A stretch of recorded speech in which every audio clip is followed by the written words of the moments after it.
LeBron James is on the ring chase. James and his agents informed the Lakers that he will not be returning, and the decision on which team he will go to will be informed not by money, but rings. Happiness. Oh, okay.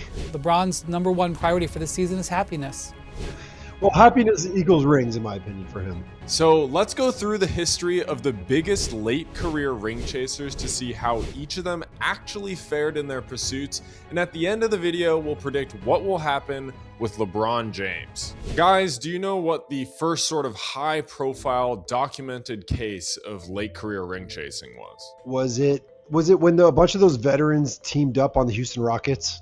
A little bit earlier than that, I'm thinking about Wilt Chamberlain in 1968. Oh, wow. I thought that was like prime. So after getting blocked by the championship repeatedly by Bill Russell and the Boston Celtics during the 60s, Wilt Chamberlain got fed up with the Philadelphia 76ers and forced a trade to the Lakers to play with Jerry West and Elgin Baylor. The trio was ultimately successful, and they won the championship in 1972. The 35-year-old Wilt Chamberlain won Finals MVP, and his jersey, number 13, was retired by the Lakers. So I would categorize this as a resounding success. The next guy I'm thinking of, people forget how talented he was, maybe because he's sort of a goofball on TV these days.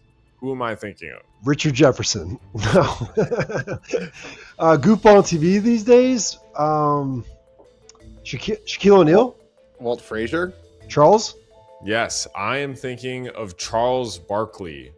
In 1996, the 33-year-old Charles Barkley demanded a trade to the Rockets after his relationship with the Phoenix Suns front office soured, and he teamed up with Hakeem Olajuwon and Clyde Drexler, both who were 33 years old.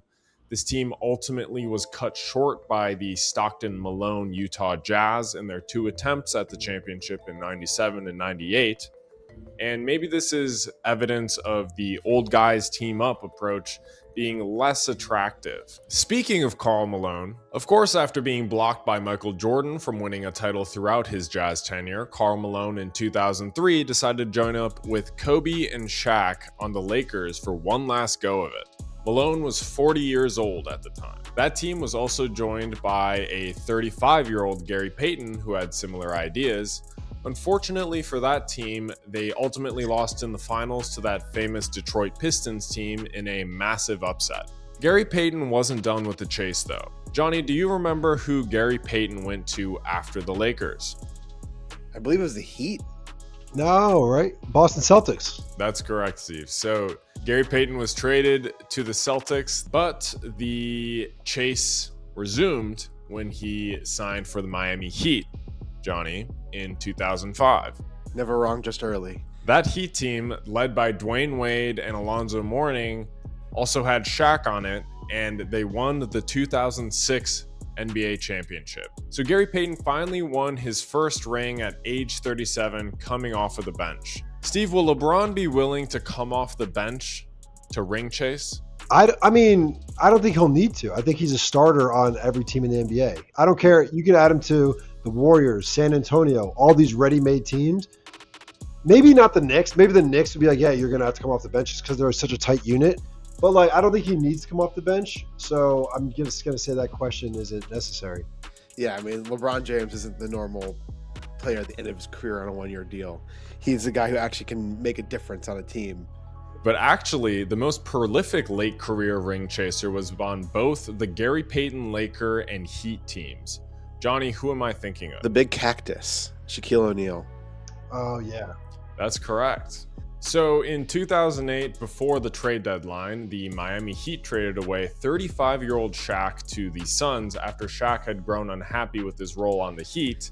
Unfortunately, the Suns lost in the first round of the playoffs to the San Antonio Spurs that year. Then in 2009, Shaq was traded to the Cleveland Cavaliers to team up with LeBron in a move that was billed as Shaq being the missing piece to a title. However, LeBron and the 38-year-old Shaq could not quite get past the Celtics' Big Three, despite having the best record in the NBA that year. Then where does Shaq go, Steve? After Cleveland, Shaquille O'Neal came to the Boston Celtics. That's right. Shaq signs with the Boston Celtics for the veterans minimum in 2010 to make one last go of it. He only plays 12 minutes in the playoffs, and the Celtics ultimately don't win a championship as they lose in 5 to the Big Three on the Miami Heat. Of course, a member on that Celtics team does actually complete maybe the most successful late career ring chase in NBA history. Who am I thinking? Rajon Rondo. No. Well, yes. But you go through Lakers. Gosh, although it wasn't really a ring think chase because I think it was like he ends up on the Bulls after. But Ray Allen. Oh, Ray Allen. Yeah. What a great ring chase that was.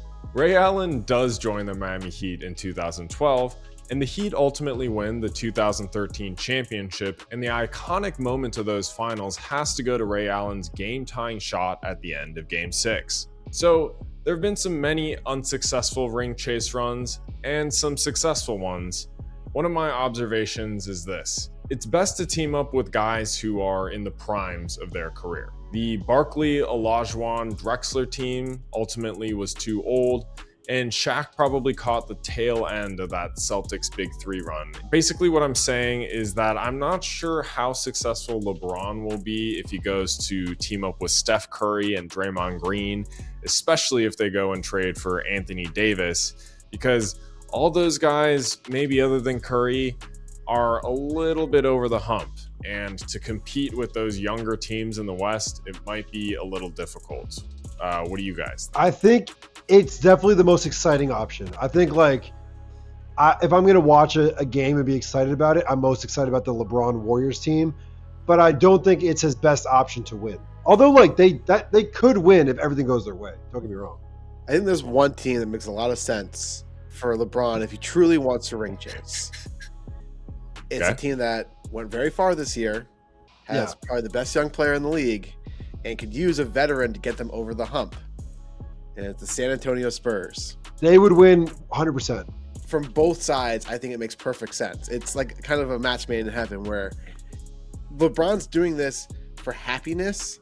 I can only imagine he's really doing it to win another ring. Just one last ring to go out on top. And this is the best option to do that. So if he truly wants to ring chase, this kind of fits in guys in the prime of their career. I mean, Wemby isn't even in the prime of his career yet, but he certainly is good enough to win the MVP. And you got a great supporting cast around you. This team has proven they can go far in the playoffs. They just need that one last piece. Enter LeBron James. Also, yes, Stephen Curry, super iconic player. But for LeBron to look back at his career and be like, I played with Wemby, I think that's pretty huge. It's like he's playing with a guy who he may be passing the torch to. I don't necessarily think Wemby will be the face of the league, but I do think that is a cool aspect. It's he got to play with arguably the next great player. The other one that I've seen bandied about is Denver, which I think is interesting, kind of pairing LeBron and Jokic, two of the smartest players in the NBA. It's sort of a clunky fit on paper, but, I would trust those two to figure it out. Jokic, of course, completely entrenched in the prime of his career.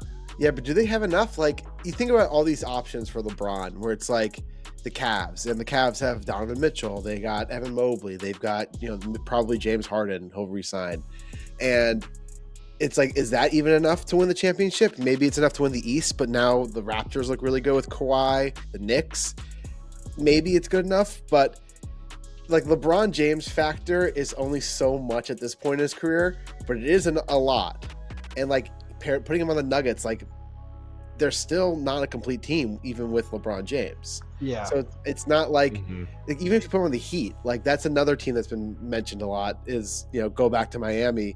That team has a lot of talent with Giannis and Bam, but that LeBron James is not getting the Heat to a championship. The other aspect would be if he is able to bring a franchise their first ring, he would immediately become a legend in that town. Are you going to say he's doing something that Michael Jordan couldn't ever do in his career? Wow. Win with the team Jordan couldn't. Oh, he could play with his buddy AD.